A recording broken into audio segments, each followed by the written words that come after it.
Health, wealth અને happiness માટે જાગૃત સર્વેને મારા નમસ્કાર. નમસ્કાર. તો કંઈક એવું લાગે કે સવારમાં ઊંઘ થોડીક ઉડી ગઈ છે. જો કે અહીંયા હું એન્ટર થઈને તો એટલું આમ દિવ્ય વાતાવરણ, હું દિવ્ય શબ્દ વાપરું છું, દિવ્ય વાતાવરણ લાગ્યું કે વાહ, આવા વ્યક્તિઓની વચ્ચે મને બોલવાનો ચાન્સ આપ્યો એ માટે સૌરાષ્ટ્ર સેવા સમાજનો સૌ પ્રથમ હું આભાર માનું છું. હવેની 20 મિનિટમાં મારે તમને તમારા શરીર વિશે જાગૃત કરવા છે. તૈયાર છો? Yes or no? Yes. Ayurveda એક એવી પદ્ધતિ છે કે WHO વર્લ્ડ હેલ્થ ઓર્ગેનાઇઝેશને આખા વર્લ્ડમાં નજર નાખી કે કઈ પદ્ધતિની સ્વસ્થ વ્યક્તિની વ્યાખ્યા શ્રેષ્ઠ છે. સ્વસ્થ વ્યક્તિ કોને કહેવાય? તો એમણે ચીનમાં ગયા, તિબ્બતમાં ગયા, ઓસ્ટ્રેલિયા ગયા, ન્યૂઝીલેન્ડ ગયા, બધે ગયા પછી એમણે આયુર્વેદની વ્યાખ્યાને સિક્કો મારી દીધો કે આ તો બહુ વ્યવસ્થિત વ્યાખ્યા છે. એ વ્યાખ્યા છે કે સ્વસ્થ વ્યક્તિ કોને કહેવાય? સમદોષ સમાગ્નિશ્ચ સમધાતુ મલક્રિય, જેના શરીરમાં દોષો સમાન હોય, શરીરની ધાતુઓ રસ, રક્ત, માંસ, મેદ, અસ્થિ, મજ્જા અને શુક્ર સમાન હોય, જેના શરીરમાં જઠરાગ્નિ પ્રદીપ્ત હોય, જેના શરીરમાં મળ ક્રિયા, સંડાસ, પેશાબ, પરસેવો બધું સરસ રીતે થતું હોય, આટલાને જ સ્વસ્થ નથી કહેવાતું. બીજું ખૂબ સરસ વાક્ય કીધું, પ્રસન્ન આત્મેન્દ્રિય મનઃ સ્વસ્થ ઇત્યભિધીયતે, જેના આત્મા, મન અને ઇન્દ્રિય પ્રસન્ન છે ને એને સ્વસ્થ કહેવાય. એટલે મેં જ્યારે પહેલી વાર સાંભળ્યું કે હેલ્થ, વેલ્થ અને હેપીનેસ, તમે એક વખત તમારી જાતને તો પૂછો કે હું આમ ખુશ છું અંદરથી? આત્મા તમને સાચો જવાબ આપશે. જેના સ્વસ્થ વ્યક્તિ, જેના મન, આત્મા અને ઇન્દ્રિય પ્રસન્ન છે એ સ્વસ્થ છે. હવે આયુર્વેદના ઋષિઓએ સરસ મજાની વાત કરી કે ભાઈ આયુર્વેદનું પ્રયોજન શું છે. મને કહેવું ગમશે કે પૃથ્વી પર મનુષ્યની ઉત્પત્તિ થઈ, મનુષ્યના દુઃખો ઋષિમુનિઓથી ના જોવાયા, એમણે તપશ્ચર્યા કરીને બ્રહ્માને પ્રસન્ન કર્યા અને બ્રહ્માએ પૃથ્વી પર જે વેદનું અવતરણ કર્યું કે જેમાં આયુર્વેદના બધા જ સિદ્ધાંતો એવા છે કે મનુષ્યની જે પીડા છે એ બુકમાં લખેલી છે. એ વેદ એટલે આયુર્વેદ. હું બહુ જ કોમનલી કહેતી હોઉં છું કે વર્ષો પહેલાં ચંદ્રગુપ્ત અને ચાણક્યને હરડેથી ઝાડા થતા હતા. આજે ચંદુભાઈને હરડેથી ઝાડા થાય છે અને ચંદુભાઈને ચોથી પેઢીએ ચાર્લ્સને હરડેથી ઝાડા થશે. આ છે આયુર્વેદ. સિમ્પલ. એટલે મને છે ને બહુ જ આમ એવું છે કે લોકો સુધી ખાલી એનું જ્ઞાન પહોંચી જાય ને તો બસ બેડો પાર થઈ જાય. તમારા ડૉક્ટરના આંટા જ બંધ થઈ જશે. તમે ખાલી તમારા શરીરને જાણી લો. તો સ્વસ્થ વ્યક્તિના સ્વાસ્થ્યની રક્ષા કરવી અને રોગીના રોગનું પ્રશમન કરવું એ આયુર્વેદનું પ્રયોજન છે. સ્વસ્થસ્ય સ્વાસ્થ્ય રક્ષણમ આતુરસ્ય વિકાર પ્રશમનમ ચ, એવું ઋષિમુનિઓએ પહેલું જ વાક્ય ચરક સંહિતામાં કહી દીધું કે ભાઈ આના માટે આ ગ્રંથની રચના થઈ છે કે પહેલાં તો તમે માંદા જ ન પડો. આપણો પ્રશ્ન એ છે કે આપણે એના માટે બિલકુલ કોન્શિયસ હોતા જ નથી, માંદા પડીએ પછી જ દોડીએ છીએ. તો હું ઈચ્છું છું કે આજની હવેની મિનિટોમાં હું તમને એ જણાવી દઉં કે તમે તમારા શરીરને કેવી રીતે જાણી શકો છો. માંદા ન પડવું એનું પહેલું પગથિયું છે તમારા શરીરની પ્રકૃતિ જાણી લો, બીજું પગથિયું દિનચર્યાનું ફોલો કરો અને ત્રીજું પગથિયું ઋતુચર્યાને ફોલો કરો. આજે આપણે જે વાત કરવાના છીએ એ છે પ્રકૃતિની વાત. તમને બધાને તમારા બ્લડ ગ્રુપ ખબર છે? Yes or no? યસ. કેવી વાત કરો છો દેવાંગીબેન. ફાઇન. હું એવું માનું છું કે જેમ તમને તમારું બ્લડ ગ્રુપ ખબર છે એમ દરેક વ્યક્તિ જો ખાલી પોતાની પ્રકૃતિ જાણી લે કે મારી પ્રકૃતિ આ છે ને તો આગળની જર્ની ખૂબ જ ઇઝી થઈ જશે. કોઈ મગજમારી જ નહીં રહે. તો આજે હું તમને એ નોલેજ આપવા જઈ રહી છું કે આવતી 10-15 મિનિટમાં તમને કોન્સેપ્ટ ક્લિયર થઈ જશે કે હા, મને એવું લાગે છે કે મારી આ પ્રકૃતિ છે, મારા ઘરના દરેક વ્યક્તિની પ્રકૃતિ હું જજ કરી શકીશ. તૈયાર છો? Yes or no? યસ. સો પ્રકૃતિ એટલે શરીરનું માનસિક અને શારીરિક બંધારણ જે તમને જન્મથી મળ્યું છે અને મૃત્યુ પર્યંત રહેવાનું છે. તમે તમારું બ્લડ ગ્રુપ બદલી શકો? ના, શક્ય જ નથી. એવી રીતે કોઈ પણ વ્યક્તિ પોતાની પ્રકૃતિ બદલી ન શકે. જન્મથી મળી ગઈ એને સ્વીકારી લો અને એના પ્રમાણે તમે તમારા રૂટીનમાં ફેરફાર કરી દો. પ્રકૃતિ મુખ્યત્વે 3 પ્રકારની છે: વાયુ, અને કફ. અહીંયા હું જે વાયુની વાત કરું છું એ તમને ગેસ થઈ જાય ને ઓડકાર આવીને પેટ ભારે ભારે થઈ જાય એ વાયુની વાત નથી કરતી. અહીંયા હું જે પિત્તની વાત કરું છું એ તમને એસિડિટી થાય છે, ખાટા તીખા ઓડકાર આવે છે એની વાત નથી કરતી. અને અહીંયા હું જે કફની વાત કરું છું એ તમને જે ગળફા પડે છે, તમને ખાંસી આવે છે એની વાત નથી કરતી. અગેઇન આઈ રિપીટ, હું તમારા શરીરના શારીરિક અને માનસિક બંધારણની વાત કરું છું. Yes yes okay. તો સૌથી પહેલાં આપણે જોઈએ કે વાયુ પ્રકૃતિવાળા વ્યક્તિઓ કેવા હોય. ફરીથી વાયુ પ્રકૃતિની આપણે ખાલી પહેલાં વાત કરીએ છીએ. દરેક પ્રકૃતિને બહુ જ ઓછી મિનિટોમાં આપણે સમજવાની કોશિશ કરીએ છીએ. વાયુ પ્રકૃતિવાળા વ્યક્તિઓ કેવા હોય? અતિશય ચંચળ. મારે એક જ શબ્દ વાયુ પ્રકૃતિવાળા વ્યક્તિઓ માટે વાપરવો હોય તો એ છે પરિવર્તનશીલતા, ચંચળતા. ક્યાંય ઠરીને બેસે નહીં. બધા જ વિચારો મગજમાં એક સાથે ચાલતા હોય, એના લીધે કન્ફ્યુઝન હોય, કન્ફ્યુઝિવ સ્ટેટસ હોય. So many things are going on simultaneously in their mind. આ પણ કરવું છે, પેલું પણ કરવું છે, આમ પણ કરવું છે, આખો લાડવો ખાઈ લેવો છે. આરંભે શુરા. કોઈ પણ કરીએ એટલે એમ થાય કે હું હમણાં કરી નાખું, પણ આરંભે શુરા. શરૂઆત કરે પછી બની શકે કે એન્ડ ન કરે. વાયુ પ્રકૃતિવાળા વ્યક્તિઓનો બાંધો પાતળો હોય છે, કારણ કે એટલા બધા ચંચળ હોય, ખાય એના કરતાં બાળે વધારે. એટલે ગમે તેટલો પ્રયત્ન કરે ને એ વ્યક્તિ જાડા ન થઈ શકે. શરીરનો વર્ણ સહેજ ગૌવર્ણ હોય છે, વાળ સહેજ કરલી હોય છે. ગ્રાસ્પિંગ પાવર અને રિકોલિંગ પાવર બે મહત્વની વસ્તુ છે. ગ્રાસ્પિંગ એટલે હું હમણાં બોલું ને તમને હમણાં યાદ રહી જાય, દેટ ઇઝ ગ્રાસ્પિંગ પાવર. હું 15 દિવસ પછી બોલું કે બોલો તે દિવસે હું શું બોલી ગઈ હતી, તો તમારે રિકોલ કરવી પડે. એને ધારણ શક્તિ કહેવાય. વાયુ પ્રકૃતિવાળા વ્યક્તિઓનો ગ્રાસ્પિંગ પાવર ફેન્ટાસ્ટિક હોય. હમણાં જ વાંચ્યું હોય તો હમણાં બધું જ યાદ રહી જાય. But recalling power is very poor. જો એ પરીક્ષાના આગલા દિવસે રિવિઝન ન કરે ને તો એમને યાદ ન આવે. આ સ્વીકારી લેવાની વાત છે. વાયુ પ્રકૃતિવાળા વ્યક્તિઓને જેમાં ચાલવાનું, બોલવાનું, બધે ફરવાનું હોય ને એવો જોબ પ્રોફાઇલ ગમે. આ એક વાયુ પ્રકૃતિવાળા વ્યક્તિઓની મેં વાત કરી કે આવું મોટા ભાગે એમનું બંધારણ હોય, આવી વિચારસરણી હોય. હું ઘણીવાર કહું કે લેડીઝ શોપિંગ કરવા નીકળે ને તો બધે ફાંફા મારે ને 5મી દુકાને જઈને પછી એને એમ થાય કે સાલું આના કરતાં તો પહેલી દુકાનેથી લઈ લીધું હોત તો સારું હતું. એમ કરીને કશું જ લીધા વગર પાછી આવે. કઈ પ્રકૃતિ? વાયુ. ઓકે. આના પછી બીજી પ્રકૃતિ પર આપણે જઈએ. એ પ્રકૃતિનું નામ છે પિત્ત પ્રકૃતિ.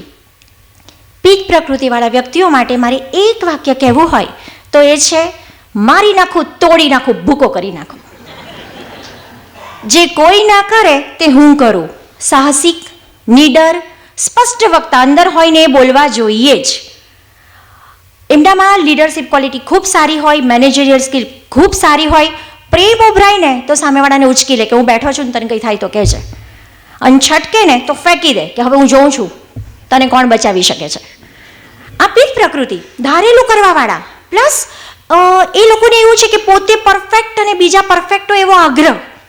આટલા વાગ્યા થઈ જ જવું જોઈએ. આમ ટેબલ પર બેસે એટલે નાસ્તો રેડી જવો જોઈએ. 2 મિનિટ મોડું થાય તો ઊભા થઈને જતા રહે. આ બેનો ખુશ થઈ ગયા.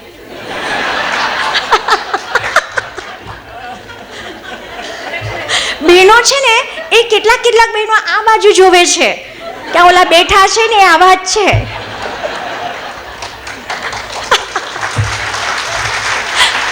ફાઇન. તો પિત્ત પ્રકૃતિવાળા એ છે ને આવા હોય કે આ મિલિટરી શાસન, એમના આટલા વાગ્યામાં બધું ટાર્ગેટ સાથે દુનિયા ચાલે. ગ્રાસ્પિંગ પાવર અને રિકોલિંગ પાવર બંને ફેન્ટાસ્ટિક હોય, બંને અદ્ભુત હોય. એટલે જનરલી જે રેન્કર્સ હોય ને એ બધા પિત્ત પ્રકૃતિવાળા હોય. બીજું, એમના શરીરમાં તલ વધારે હોય, મસા વધારે હોય, વાળ ખૂબ જલ્દી ખરે, વાળ ખૂબ જલ્દી સફેદ થાય, શરીરમાં સ્કિન ડિસીઝ અને એસિડિટી થવાની બીજા કરતાં પોસિબિલિટીઝ વધારે હોય. અને ખાલી પેટે મગજ તરત જાય. એમને સમય ખાવાનું આપી જ દેવાનું. આ બેનો પાછા ખુશ થઈ ગયા. સો આ થઈ પિત્ત પ્રકૃતિ. અરે મને ઘણીવાર એવું થાય કે કેટલું અદ્ભુત વાતો ઋષિમુનિઓ કહી ગયા છે. ત્રીજી પ્રકૃતિ આવી કફ પ્રકૃતિ. કફ પ્રકૃતિવાળા વ્યક્તિઓ માટે મારે એક જ વાક્ય વાપરવું હોય તો એ છે ખાધું પીધું ને રાજ કર્યું, જેનું જે થવું હોય તે થાય, મારે શું. નિરાંતવાળા, સહનશીલ, દયાવાળા, ક્ષમાવાન, એમની આજુબાજુ કોઈ ગમે તે કરે ને એને બહુ ચિંતા ન હોય, કંઈ નહીં થશે, બરાબર છે. નેચરલી એમનો બાંધો જાડો હોય, એ ગમે એટલા પ્રયત્ન કરે ને વજન ના ઉતરી શકે. બહુ જ મતલબમાં ગોરા હોય, શરીરનો બાંધો મજબૂત હોય, સ્વભાવે નિખાલસ હોય, શાંત હોય, બહુ ખોટું ના લાગી જાય. પિત્તવાળાને બહુ છેડાય નહીં, પણ કફવાળા બહુ ડાયા, એમને બહુ આમ અસર ના થાય. સો કફવાળામાં ગ્રાસ્પિંગ અને રિકોલિંગ, મેં પિત્તમાં એવું કીધું બંને ફેન્ટાસ્ટિક હોય. કફવાળામાં એવું છે કે ગ્રાસ્પિંગ પુઅર હોય, તરત યાદ ન રહે, બટ રિકોલિંગ ફેન્ટાસ્ટિક હોય. જો એક વખત યાદ રહી જાય તો પૂરું, પછી જીવનભર સરસ રીતે એને વાગોળ્યા કરે ને સરસ રીતે ગમે ત્યારે રિકોલ કરી શકે. તો આઈડિયલી આ થઈ કફ પ્રકૃતિ. હવે 2-3 વસ્તુ મારે શેર કરવી છે કે આ સિદ્ધાંતો આપણને નથી ખબર.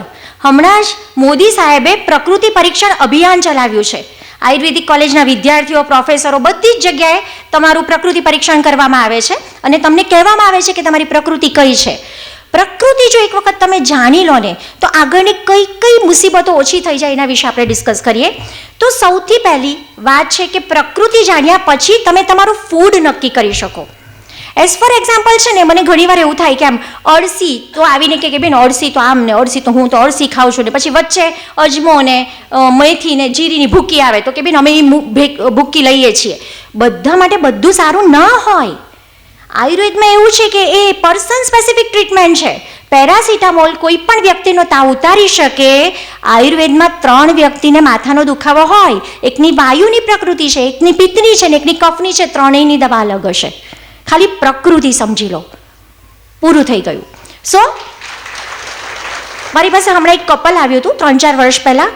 અમારે છે ને NRI સિઝન ચાલે, UK USA ની પંચકર્મ કરાવવા આપણા લોકો ના આવે પણ એ લોકો ત્યાંથી આવે કે બેન we want to do detoxification. પછી મને એ બેને કીધું કે બેન આઈ એમ having vata prakriti and my husband he is having pitta. એટલે મેં કીધું સાલું આ લોકો ત્યાં રહીને એમને ખબર છે. એટલે મેં કીધું કે ઓકે. પછી પાછું બીજું વાક્ય એણે કીધું, madam I prepare vata khichdi for myself and pitta khichdi for my husband. મેં કીધું હાડું આ તો અઘરું. MD થઈ, 2 ગોલ્ડ મેડલ લીધા, બરાબર છે, પણ મારી કોઈ બુકમાં વાતા ખીચડી ને પિત્તા ખીચડી આવી નથી. એટલે મેં કીધું કે please if you don't mind I want to see your khichdi. તો કે આઈ વિલ બ્રિંગ ટુમોરો. પછી બીજા દિવસે ખીચડી લઈ આવી. ખીચડી તો ખીચડી, 3 ભાગ ચોખા ને 1 ભાગ મગની દાળ જ હોય.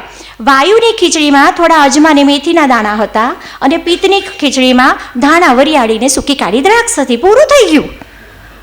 આ કોન્સેપ્ટ જુઓ ત્યાં વેચાય છે અને આપણા ઋષિમુનિઓ કહી ગયા છે અને હજી સુધી આપણને બ્લડ ગ્રુપ ખબર છે, પ્રકૃતિ નથી ખબર. બસ આટલું જાણી લો.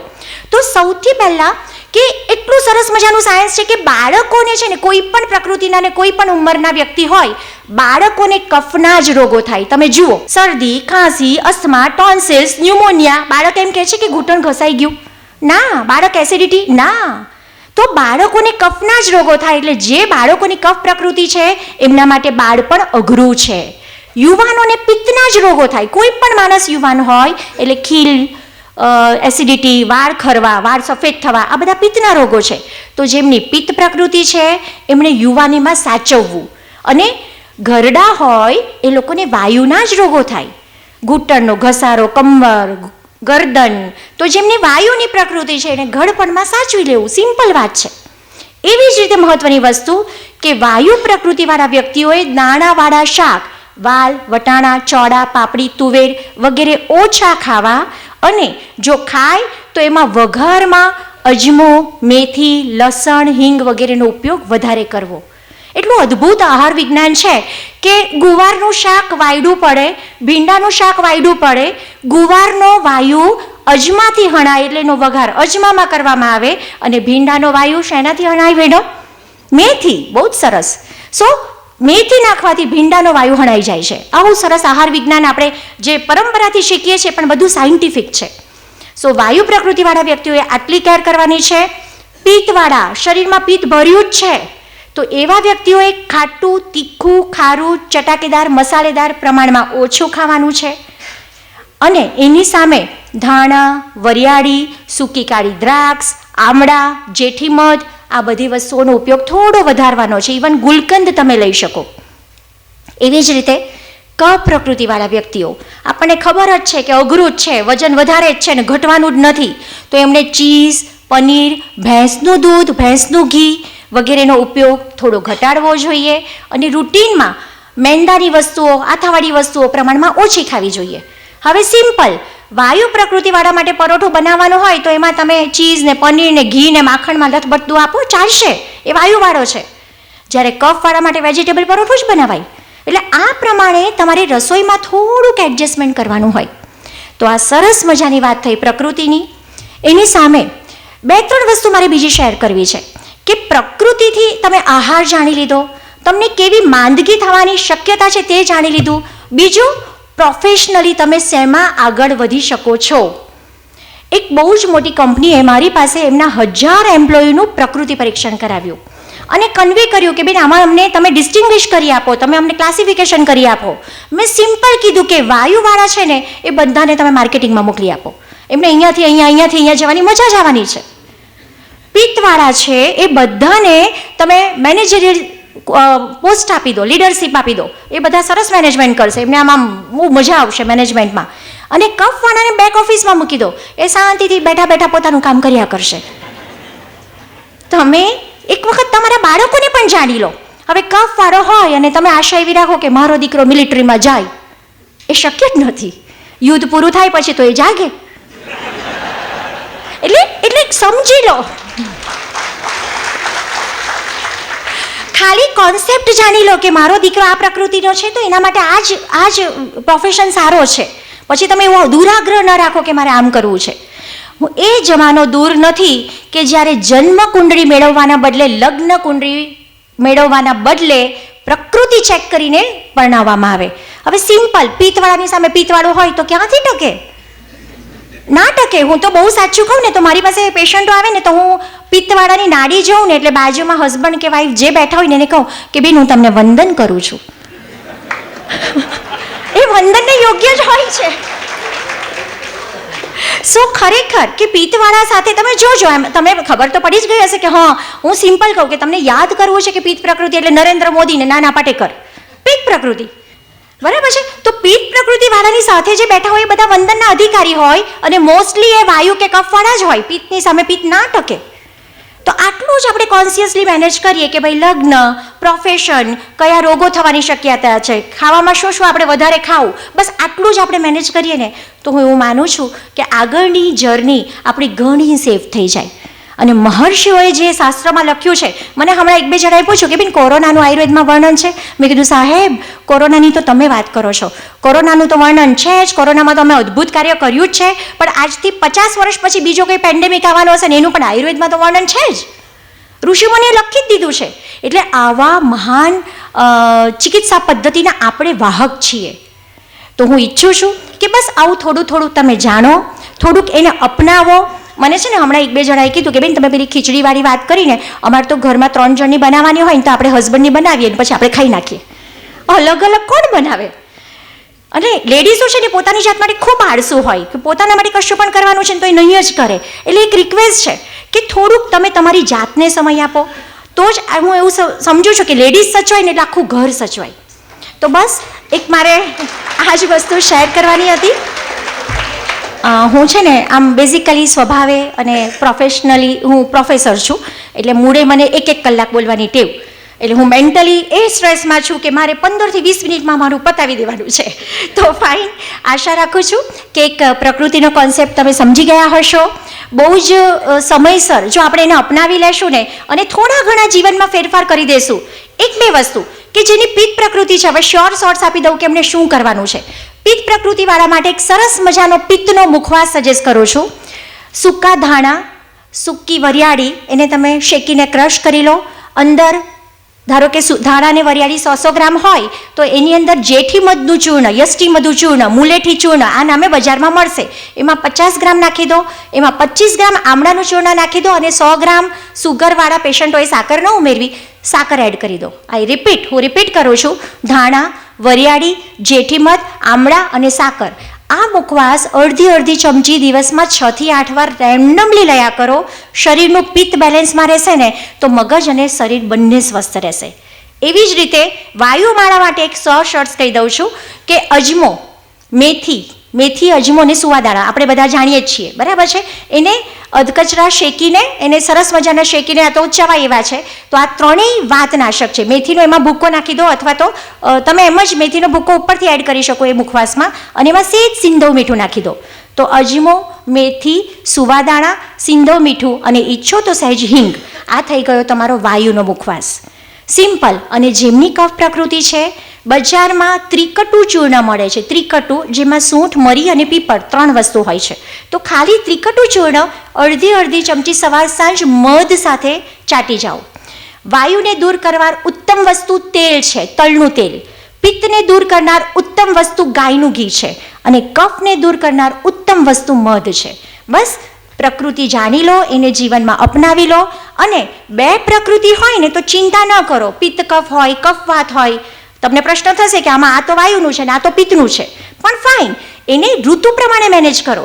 ધારો કે શરદ ઋતુ, ભાદરવો આવે ને ત્યારે પિત્ત વધે, વસંત ઋતુ, હોળી ધૂળેટી આવે ને ત્યારે કોઈ પણ માણસનો કફ વધે, અને ચોમાસામાં વાયુ વધે. એટલે જો મિક્સ પ્રકૃતિ હોય તો ઋતુ પ્રમાણે થોડા ઘણા આપણે ફેરફાર કરવા. આશા રાખું છું કે આ માહિતી ચોક્કસ તમને ઉપયોગી થઈ હશે. આ સાથે મારું વક્તવ્ય પૂરું કરું છું. આભાર.